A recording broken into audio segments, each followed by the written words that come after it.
Aquele que pode ficar sobre os seus pés em reverência às Escrituras e abra sua Bíblia na carta de Paulo aos Coríntios. Nós vamos ler capítulo 12, versículo 12, depois o versículo 25. Pois em um só Espírito todos nós fomos batizados em um corpo, quer judeus, quer gregos, quer escravos, quer livres, e a todos nós foi dado beber de um só Espírito. Versículo 25. Para que não haja divisão no corpo, pelo contrário, cooperem os membros com igual cuidado em favor uns dos outros. Pode se assentar em nome de Jesus. Pai, eu quero orar ao Senhor pelos irmãos que vieram, ó Deus, e depositaram seus pedidos de oração neste recipiente. Aqui, ó Deus amado, está escrito, Deus, diversas situações que o Senhor conhece, antes mesmo dessa pessoa, Deus, imaginar, pensar ou transcrever para apresentar ao Senhor pela fé, Deus amado, aqui em nome de Jesus, no altar do Senhor. Pedimos a Ti, Deus, que o milagre do Senhor alcance essas vidas. Deus, aquele que com um coração sincero crer no poder do Teu nome, na cura, na transformação, no poder, no Senhor em abrir portas, em fazer coisas impossíveis, Deus amado, se tornar possíveis. Aqueles que vieram aqui, Deus amado, não por um hábito comum, mas acreditando ser o recurso da sua vida, a realização do milagre do Senhor, a intervenção do Senhor. Atenda e glorifica o Teu nome em nome de Jesus, porque o Senhor conhece o coração de cada um. Pai, por isso nós Te pedimos, visita e realiza para o louvor da Tua glória, em nome de Jesus. Amém. Eu sei da importância que temos, irmãos, de nós conhecermos o princípio das coisas, para termos uma melhor compreensão dos porquês da vida. Eu lembro que no meu ensino médio, segundo ano, primeiro ano, segundo ano, eu tive uma grande dificuldade com as matérias ou os assuntos relacionados à matemática. Nem lembro mais os nomes, o pastor pode se relembrar porque ele estuda muito. E por que eu tive essa dificuldade? Porque para chegar ali, na compreensão, na resolução dos problemas, era necessário que as outras matérias do passado eu tivesse domínio, né? Eu tinha que ter domínio. E eu tive que arrumar um desespero para tentar entender e compreender por que eu deveria ir por aquele caminho para resolver esses problemas, para chegar no resultado. Obviamente, sentei ao lado do menino mais inteligente da sala e ele me auxiliou para a compreensão do porquê, que o resultado era aquilo. Por que o resultado era aquilo? Na palavra do Senhor, desde que eu me conheço, na leitura, no estudo, na busca pelo entendimento daquilo que está escrito, eu também tive a mesma compreensão. Para chegar a este texto, a essas instruções, nós temos um porquê, nós temos uma origem, nós temos uma ideia anterior. E este é o jeito de Deus ensinar. O jeito de Deus ensinar é dar um tipo de coisa. É Ele fazer com que as ideias vão se amadurecendo para que haja uma compreensão exata de sua intenção. Porque sabendo da intenção de Deus, nós vamos compreender e realizar um trabalho muito mais excelente. Sabendo da vontade de Deus, é disso que vamos alimentar o nosso coração para realizar as obras que Ele quer que realizemos. Este era o grande problema dos líderes de Israel quando Jesus esteve aqui presente. Eles faziam com zelo, mas sem entendimento. Eles tinham uma leitura vasta mas não compreendia os porquês de Deus. Não tinha entendimento da vontade do Senhor. Os homens que assim compreenderam, imitaram o nosso Mestre e realizaram obras, tinham comportamentos que a sociedade ficava um pouco abismada por não entender o porquê fazer, porquê realizar, porquê fizeram aquilo. Se você, a partir desse viés que eu estou dizendo, a fazer sempre uma pergunta para o texto: por que está escrito assim? Por que ele está dando essa instrução? Qual é a origem para essa ideia ser desenvolvida? Pode ser que a sua mente se abra muito mais, associada a uma leitura contínua das Escrituras. O Espírito de Deus vai iluminar a sua mente e você vai começar a raciocinar melhor. Fazendo assim, você vai poder instruir melhor a igreja, o seu irmão, porque vai percebendo que algumas atitudes ou ações, elas são tão pequenas diante da vasta vontade de Deus. O texto que nós lemos, se nós olharmos por um olhar microscópico, podemos nos concentrar demais em algumas pequenas orientações, sem saber que por trás delas tem uma intenção poderosa de Deus, que vai muito além de mim, que vai muito além de você, que vai muito além de alguns ministérios exercidos por pessoas, e ela tem uma intenção corporal. A palavra que está inserida neste texto é corpo. E quando eu falo corpo, você não vai olhar para apenas um pequeno membro deste corpo. Você vai olhar para toda a plenitude daquilo que é o significado da palavra corpo. Você vai ter que olhar dos pés à cabeça. E a igreja, os trabalhos, os dons, a vontade do Senhor para nossas vidas, ela é exercida através de um corpo. Mas quando você olha para dentro de um corpo, microscopicamente, você vai vendo as funções de cada organismo e se admira da grande complexidade que cada um tem. Quando você analisa as funções de cada um dos organismos do nosso corpo, todos eles trabalhando incansavelmente, por meio, não sabemos como, mas imaginamos, da mão divina por trás de tudo isso. Mas quando você se afasta dessa visão microscópica e ao olhar para o ser humano, vendo ele pensar, agir, andar, crescer, desenvolver, você vai ter uma compreensão muito melhor. Quando alguém sofre um corte na pele, você vê aquela camada de sangue surgindo naquele lugar, e observando por algum tempo, horas ou um dia, vendo que uma pele fina surgiu no lugar daquele grande coágulo de sangue, e a partir daquilo ali, a pele da pessoa vai começar a regenerar. Se você parar para fazer um trabalho filosófico de observar, vendo você talvez alguma imagem de como que esse processo é realizado, você tem uma maior admiração por um corte.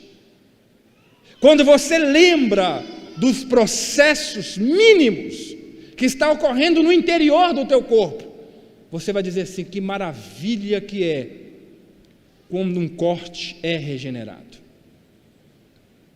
E quando você vai pensar em coisas maiores, quando você vai pensar no processo da vida, como é fecundado um feto, como ele é desenvolvido, como ele é alimentado, o que cresce primeiro, você fica ainda muito mais surpreendido, admirado. Sabe, quando o texto diz que os anjos observam atentamente a igreja, é isso que eles estão realizando. Eles ficam tão apaixonados pelo processo de cada uma das funções deste corpo, dos membros, dos organismos, que quando eles olham, analisam todo este corpo em atividade, eles vão dizer: que grande maravilha é isso que surgiu a partir da formação do corpo de Deus em Jesus, que é sua igreja. Sua igreja. Essa palavra aqui, unidade, ela é muito forte, porque ela necessita dessa compreensão. O pano de fundo para o desenvolvimento da ideia de Paulo tem dois. O primeiro é o acontecimento daquilo que houve nos relatos da Torre de Babel. Talvez você leu ou você já assistiu, mas não é aquela da Globo lá não, falando de Babel. O processo. E o tempo corre muito, mas houve uma intenção, e a intenção que está ocorrendo na Torre de Babel, ela é num período do mundo em que o homem não tem condição de realizar.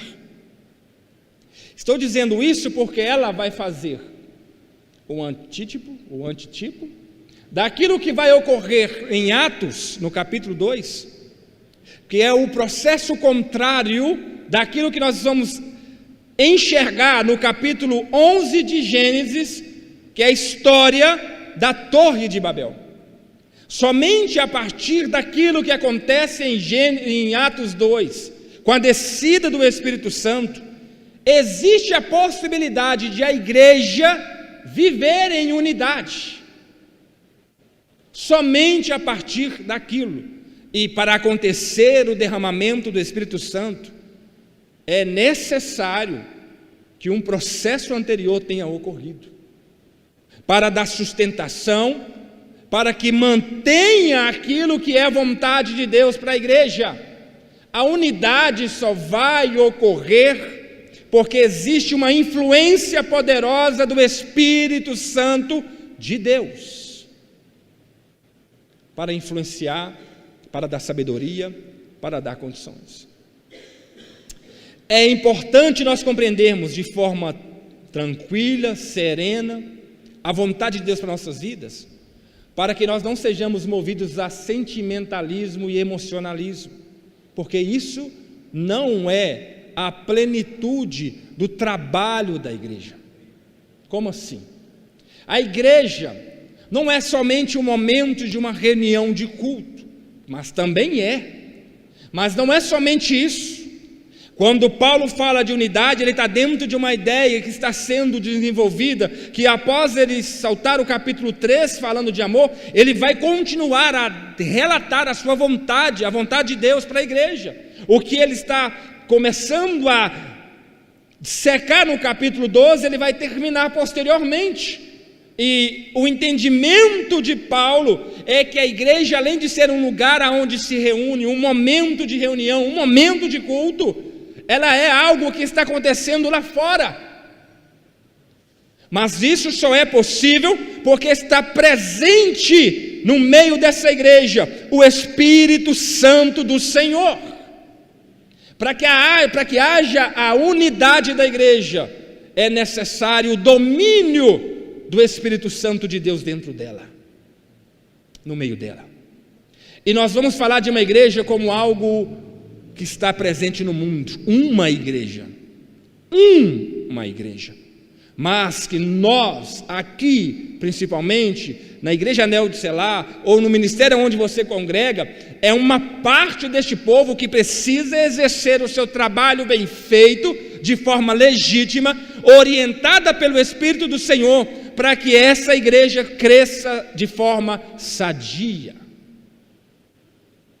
Não é apenas um momento, não é apenas um foco. E nós percebemos que há muito povo focado em uma coisa só.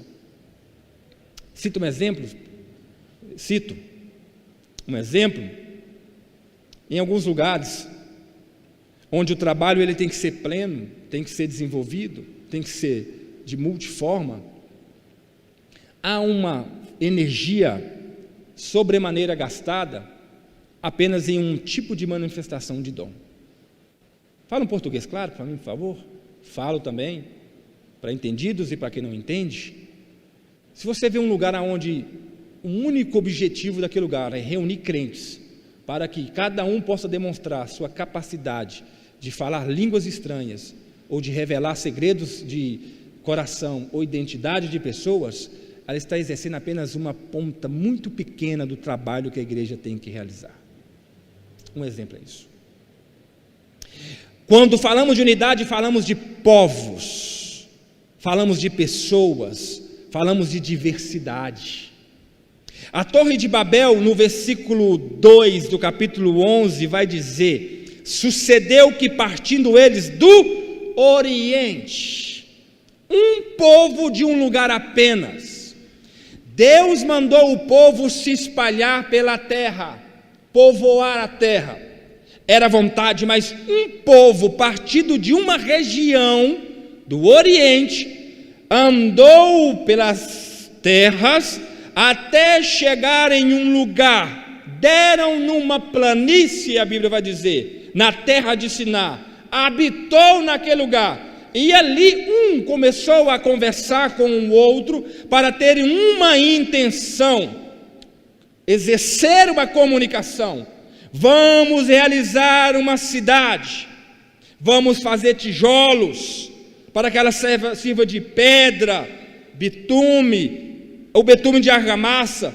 Vamos edificar uma cidade e uma torre para nós, para que essa torre chegue até os céus, e o nosso nome não seja esquecido, sejamos grandes.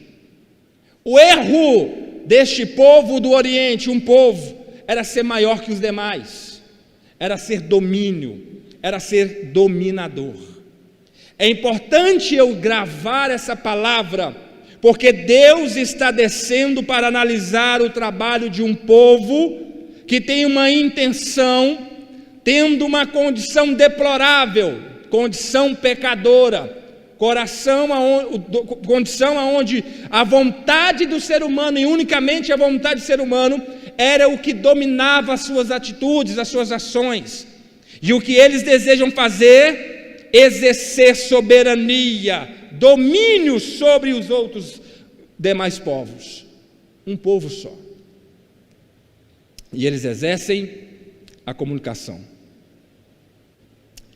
A Torre de Babel, ela representa as dificuldades de comunicação como resultado das lutas de poder, enquanto o Pentecostes significa confluência comunicativa a partir da igualdade. Gente de todas as nações, superando barreiras étnicas, de gênero e similares. A primeira observação que eu tenho a fazer daquilo que está acontecendo em Torre de Babel para aquilo que vai acontecer em Atos 2, que é o início daquilo que Paulo está dizendo aqui em Coríntios, nós percebemos que apenas um povo com um coração errado, um coração influenciado pelo pecado, está criando uma barreira com os demais povos das outras regiões, enquanto que em Atos 2, no Pentecostes, nós vemos que povos de todas as nações estão reunidas num lugar, diversas pessoas, e ali, naquele lugar, é onde Deus manifesta o seu poder, através do Espírito Santo, para iniciar um trabalho poderoso na terra. É ali naquele lugar. Jesus abriu a porta do caminho. Unidade, para que ela aconteça, temos que ter linguagem. Temos que ter comunicação. A unidade que o povo estava desejando ter, apenas o povo do Oriente, era a unidade errada. O que eu posso concluir com isso em primeira mão? não são grupos, o corpo de Cristo. Não é o grupo, quando eu falo de igreja dentro, não é o grupo do louvor que é o corpo de Cristo. Não é o grupo dos obreiros que é o corpo de Cristo. Não é o grupo dos líderes que é o corpo de Cristo. Não é o grupo dos ricos que é o corpo de Cristo. Não é o grupo dos brancos que é o corpo de Cristo. Não é o grupo dos favelados que é o corpo de Cristo. Nem dos que moram nas ruas mais largas, que é o corpo de Cristo. Não existe grupos como o corpo de Cristo. É isso que o povo do Oriente estava desejando realizar, mas Deus disse não. O corpo de Cristo é um corpo de diversidade, mas que são dominados por um só. E esse que domina, esse que controla, não é eu, não é os brancos, não somos nós terrenos, mas é um que vem de um lugar superior e que sabe a melhor forma de conduzir os seres humanos, sabe conduzir de melhor forma a vontade de Deus. É o Espírito Santo do Senhor. É por isso que este corpo não é, querido amados, encabeçado por ninguém dessa terra. Este corpo tem por cabeça aquele que veio lá de cima, chamado Jesus Cristo.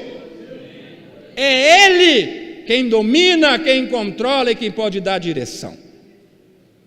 A linguagem é reconhecida pelos sociólogos e antropólogos como uma das marcas primárias de uma cultura específica, da tradição cultural ou do grupo étnico. A dispersão da língua e dos agrupamentos humanos pode caracterizar a denúncia contra qualquer tipo de império dominador, como foi Babilônia, em que a língua e a cultura dominante se sobrepõem à diversidade dos pequenos grupos sociais. Libertos dessa dominação, os grupos podem florescer com sua língua e cultura própria. A marca primária de uma cultura específica, de um grupo, é a sua linguagem. Se você chegar num grupo de jovens, eu fico meio doido, porque eles têm um jeito de falar totalmente diferente de nossos. A linguagem para você se enturmar nesse grupo, qual é, mano, é nós, já é, você está ligado? Falam isso. Você vai num grupo de senhores, de pessoas idosas, eles falam umas palavras bem diferentes, mas antiquadas, nós ficamos perdidos. A gente costuma conversar, as nossas filhas vão sempre perguntando, o que quer dizer isso? O que quer dizer isso? Todo momento elas estão perguntando o significado das palavras. Nós temos que tentar ser lúdico para explicar as palavras para elas. Linguagem de povos, grupos. Mas eu preciso pregar ao mesmo tempo Babel e pregar Atos 2.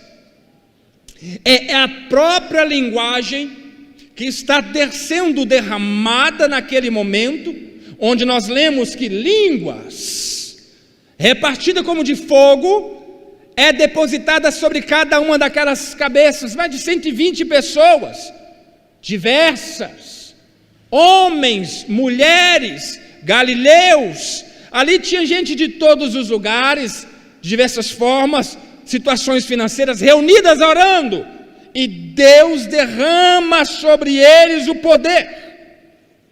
E aqueles que estão lá fora observando, tem gente de vários lugares e várias regiões. A Bíblia vai dizer isso em Atos 2. Gente de todas as nações, gente de vários lugares.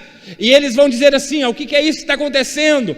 Nós estamos ouvindo em nossa própria língua esses homens, essas pessoas, falar, queridos amados, da grandeza, dos grandes feitos de Deus. O que o Senhor está derramando naquele lugar, está inserindo, está inaugurando, é uma cultura nova, é um povo novo, diferente daquilo que eles já haviam visto anteriormente. Não é a cultura do mundo, não é a cultura dos homens, mas é a cultura dos céus. O que Deus está transmitindo para o mundo é a inserção de um novo reino. Sabe o que Jesus falou? Quando perguntaram: de onde vem o reino? Cadê o reino? Jesus disse: ninguém vai dizer ei-lo aqui ou ei-lo ali. O reino de Deus está dentro de vós. A cultura que a igreja emprega, a cultura que a igreja espalha, a cultura que a igreja leva, é a cultura de uma linguagem diferenciada. Nós não comunicamos, e quando eu falo de comunicação, eu não falo apenas de palavras ditas com a boca, mas a comunicação é também os atos que nós realizamos. Quando alguém nos observa como igreja trabalhando pelo reino de Deus, nós estamos transmitindo uma mensagem para elas. Essa mensagem ela é totalmente diferente daquilo que o mundo ensina, porque essa unidade ela tem que ser uma unidade diferente, uma unidade santificada, unidade onde reúne povos diferentes, diversidade. Quando fala do corpo, quando fala que a mão não é o pé, a orelha não é o nariz, o olho não é a mão, está falando de diversidade. Existem pessoas diferentes neste lugar, mas uma mesma coisa precisa uni-los. A cultura precisa uni-los. E essa cultura não é a cultura de Roma, não é a cultura da Grécia, que aquele povo estava ouvindo e vendo todos os dias da sua vida. A cultura era a cultura do céu, do reino de Deus, que age totalmente diferente, na contramão do mundo. As ideias lá de fora não podem nos influenciar. O método não pode nos influenciar. As escolhas não podem nos influenciar. Temos o nosso jeito de fazer. Temos o nosso jeito de escalar. E muito maior do que isso, cada um de nós temos o nosso jeito de agir. Temos o nosso jeito de agir. Você não vai ver dois pastores de mim aqui em cima do púlpito, porque não tem como. Não tem como. Não vai ver dois presbíteros Oscar aqui. É gente diferente agindo. Ninguém vai pregar como eu, e eu não vou pregar como ninguém, por mais que eu tente. São duas pessoas diferentes. Falando de lugar interno. Mas sabe o que é mais surpreendente disso? Porque é muita informação e eu tenho que condensar. É que Paulo, no seu capítulo 12, ele vai começar a falar sobre essa unidade, esse cuidado do corpo, mostrando para nós que nós precisamos contribuir com as pessoas que nós podemos talvez reputar como os mais fracos, honra maior, e nós temos a necessidade da cooperação da outra pessoa. Irmão, eu sei o que é cantar sem instrumento, porque eu já fiz isso numa igreja. Isabela vai lembrar disso. Eu no gogó, cantando, você imagina o presbítero João cantando, já cantei, na frente de uma igreja, sem instrumento nenhum, irmãos. Foi meu Pai eterno, mas cantamos para mostrar que somos capazes de, mesmo com vergonha, mesmo arranhando, mesmo deixando as pessoas não suportando a nossa voz, imagina a minha voz cantando, cantamos. E eu falar: Pai, nossa oração é o quê? Envia, Deus, instrumentista para essa igreja. O que adianta pregar, irmãos, para a cadeira? Precisamos de pessoas. O que servem os diáconos sem gente para servir? Qual que é a intenção? Que adianta eu pregar da minha forma que eu prego, se não tem um irmão que é muito melhor para pregar sobre família,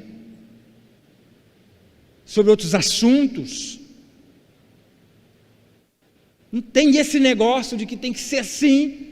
Cada um de nós teremos uma capacidade divina diferente uma da outra, mas todos trabalhando naquilo que Deus os chamou para trabalhar, é que faz este corpo ter sentido.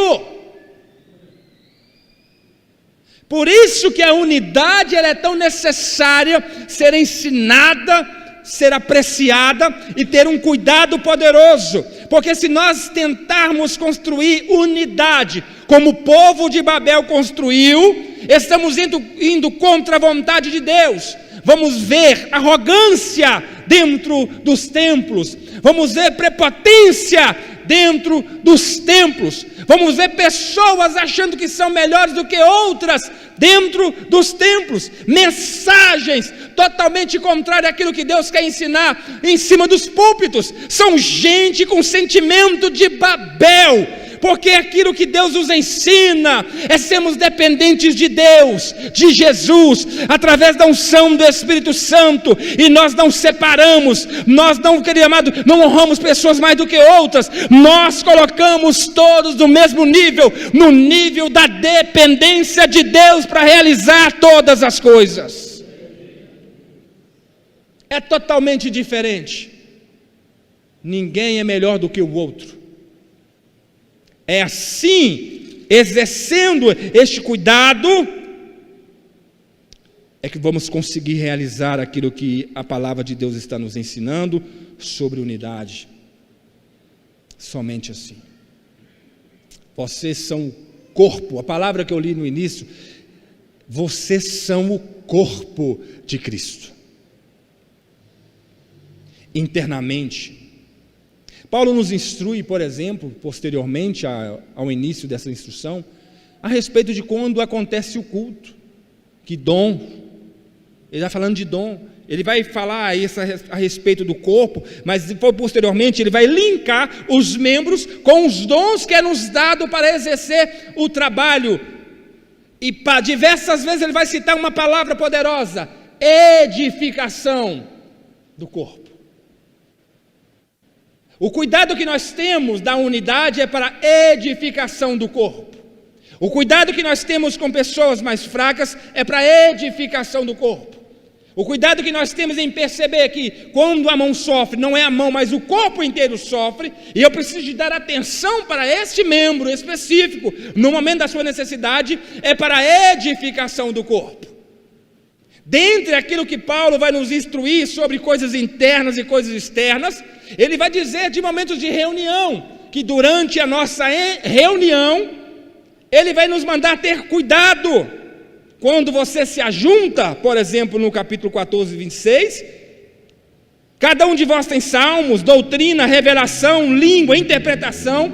Ele vai dizer, faça tudo isso para edificação. Paulo está dizendo que corpo de Cristo, unidade de Cristo, não é somente realização de atividades externas, é também reunião de culto. E por que eu estou dizendo isso? Estou dizendo para você que aquele que fala que não precisa congregar, tem uma mente de Babel, está querendo te separar do corpo de Cristo. Aquele que fala que não precisa de igreja, que a minha fé é eu e Deus, está indo contra toda a vontade do Senhor. Você vai dizer assim, mas você na igreja? Não, a igreja é um organismo, não é aquilo reunido, não. Eu sou crente, eu sou parte do corpo, porque eu tenho o Espírito Santo de Deus. Olha aqui que o que a Bíblia está dizendo, é mentira dessa pessoa. A Bíblia está nos instruindo que ser corpo de Cristo é reunir no corpo de Cristo, é cultuar juntos, é um ser usado para revelar, é um ser usado para trazer línguas estranhas, é um trazendo interpretação. Igreja é reunião. É dons espirituais também. Por isso nós não podemos dizer assim que essa igreja não concordo muito. Não concorda com o quê? Porque lá tem revelação, lá tem interpretação, acho que não precisa ter isso, é bobeira. Você está errada. Você está errado. Isso é corpo de Cristo. Isso é unidade. Mas quando ele vai falar dos dons, ele vai citar um importante, apóstolo. Eles são enviados. Estão na rua, estão evangelizando, e quando nós sabemos de mestres, estão internamente, educando, instruindo. Quando está falando de curas, está falando de coisas tanto interna, mas quando está falando de profecia, está dizendo assim, olha, quem vai profetizar, equilibra aí, um faz, depois o outro faz. Não faz todo mundo junto não, para que aquele que esteja lá dentro, na reunião, observando.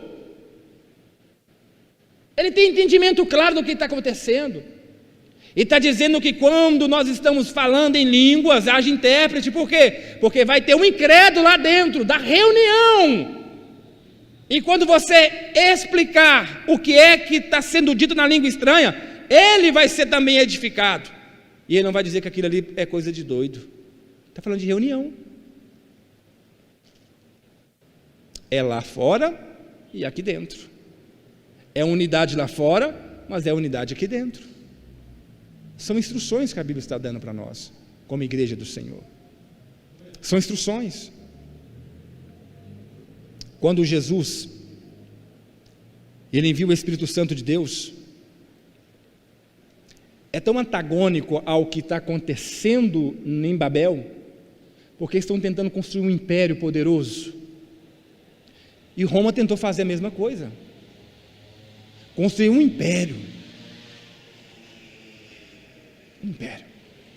E nesse império, construído pela tentativa de Roma, Deus manifesta o seu poder na descida do Espírito Santo em Atos 2.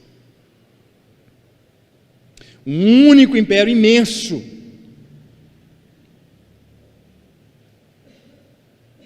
Numa língua comum a todos, mas que está tudo errado, porque tem espírito de Babel naquele lugar. Deus vem naquele momento para antagonizar a situação. Sabe quando há uma intenção que parece ser luz, mas é trevas? Deus desce. Ele desce falando uma língua onde todos entendem. E eles descem dizendo uma palavra, quando eles mesmos dizem, estão dizendo sobre os grandes feitos de Deus. Ele desce com a mensagem da notícia da salvação de Deus em Cristo Jesus. Ele está trazendo um império verdadeiro, aquele que Daniel viu em seu sonho, aquela pedra cortada sem mão, que destrói todos os impérios terrenos, e ele mesmo se torna um império poderoso, de um domínio que nunca, jamais terá fim. O que a igreja está realizando em unidade é levar a informação desse grande feito de Deus realizado em Cristo Jesus.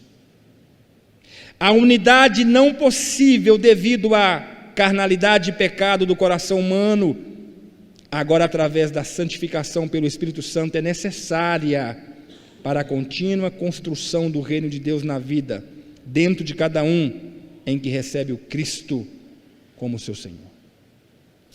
Esse é o trabalho que nós estamos exercendo. Esse é o trabalho que nós estamos realizando através do Espírito Santo de Deus. Quando eu olho para Babel, e eu percebo que Deus não agrada daquilo que está acontecendo, eu observo que em Atos 2, é o jeito de Deus fazer uma unidade acontecer. É ali, através do Espírito Santo de Deus, em que homens diversos, com sua diversidade, são tocadas e envolvidas pelo poder do Espírito Santo, como nós lemos aqui em Coríntios, da forma que ele achar melhor. O Espírito de Deus vai usando cada um de nós para a edificação do corpo de Deus, o corpo de Cristo, onde nessa construção, neste trabalho, nesses dons, nessa capacitação que vem do alto, nós olhamos cada um para o outro com um olhar de cuidado, porque se ele sofre, eu sofro. Não é grupo, são pessoas diversas, são gente que fala diferente, gente que tem capacidades diferentes, com níveis de conhecimento diferentes, e que sabe fazer muito bem uma coisa e não sabe fazer outra. Não adianta, porque não dá certo.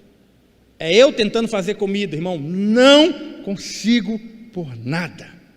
Esse dom não vem em mim. Não adianta eu tentar. Quer comer? Vai comer um arroz ruim, um feijão horrível, uma carne. Eu não sei fazer, não sei, não vou tentar. Deus não me chamou para isso. Desculpa, né? Nem o YouTube me conserta, irmão. O que pode me ajudar? Será que Deus me chamou para isso? Mas eu sei lavar vasilha muito bem, irmão. Posso soltar como na minha mão que eu faço. Demoro 10 horas, sim, porque lá é um monte de pregação, mas eu lavo. Pode passar o dedo que vai cantar. Porque não tem gordura. Mas é aquilo que Deus lhe chamou para fazer. Faça com o teu coração, com a tua vontade. Não é para o espelho, para você olhar e dizer assim, você é demais. Não é para isso. A palavra edificação do corpo está distribuída nas Escrituras. Você faz isso, enquanto estiver aqui dentro, é para a edificação do teu irmão, edificação do próximo. Quando você faz isso lá fora, é para a edificação de alguém. Mas quando é a minha vez? Quando você está sentadinho no teu lugar, quando o irmão está exercendo o teu ministério, quando alguém está sendo usado pelo dom, Deus também está te edificando. Portanto, nós não somos pessoas apenas que dar, precisamos muito mais receber a cada dia, porque um vai edificando o outro. Isso sim é unidade. Isso sim é unidade. Você pode não querer, mas precisa de mim. Eu posso não querer, mas eu preciso do meu irmão. Eu preciso de você. Eu preciso do seu dom. Por isso você precisa tocar. Você precisa cantar. Você precisa de exercer os seus ministérios, o seu dom da cura, de forma poderosa. Com isso, você vai tentar entender. Deixa eu te dizer uma coisa, meu irmão. Pastor Edmir, ele precisa da sua oração, porque ele é igual a você. Tem fome, dores, medo, ansiedade, doença, que a sua oração talvez vai curar. Mas é diferente. Que diferente aonde, meu querido? Deixa Deus te usar. Não posso falar não, porque eu não sou pastor, não sou líder. Não tem disso. Se Deus está te mandando dizer, diga. Mas Deus está mandando dizer para um líder, diga para o líder. Não tem diferença aqui dentro. Lugar nenhum deveria ter. Somos todos membros de um corpo só. E o único que é diferente é o cabeça, é o nosso Senhor Jesus Cristo. Ele sim deve receber toda a honra, glória e louvor para todos sempre. Ele sim deve receber. Somos diferentes, temos diversidades, somos igualmente fracos, somos igualmente arriscados, somos igualmente possíveis, somos igualmente dependentes. Isso é unidade, meu irmão. Isso é unidade. Vamos nos fortalecer a cada dia. Quando vê alguém fraco, não vai dizer assim, aí, diferente de mim, olha Babel, cuidado com Babel. Não, vai assim, poderia ser eu no lugar dessa pessoa, então eu vou ter misericórdia por ele. Você só ia querer ser a mulher pega em adultério se você tivesse um monte de pedra plantada no seu rosto. Aí você vai dizer assim, meu Deus, eu preciso da misericórdia, eu preciso do socorro, preciso também ser livrado dessa morte. Não queira ser quem pega na pedra. E aí você vai desconstruir seus pensamentos para todas as outras coisas demais. São princípios que precisam direcionar as nossas escolhas para a vida. São princípios que vai fazer com que o teu coração não permita ser alimentado por assuntos, vontades e desejos babilônicos.